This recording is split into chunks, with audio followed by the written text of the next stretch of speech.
How to use Apple gift card on Toca World. Today I am going to teach you how you can use Apple gift card on Toca World.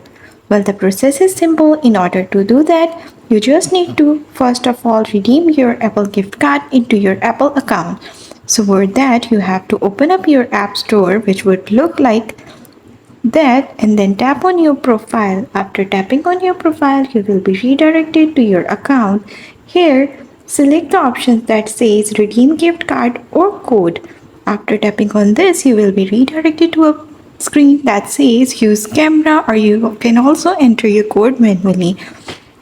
By using either of these options, your funds will be transferred into your Apple account. Once you have funds into your Apple account, what you have to do is you simply have to go to your Toca World app and then go to the things that you want to buy. Just go to the store and buy. So the first option that will pop up as a payment method will be your Apple Pay. You just have to select that to make payment, and that's how you can use Apple gift card on Toca World. Thanks for watching.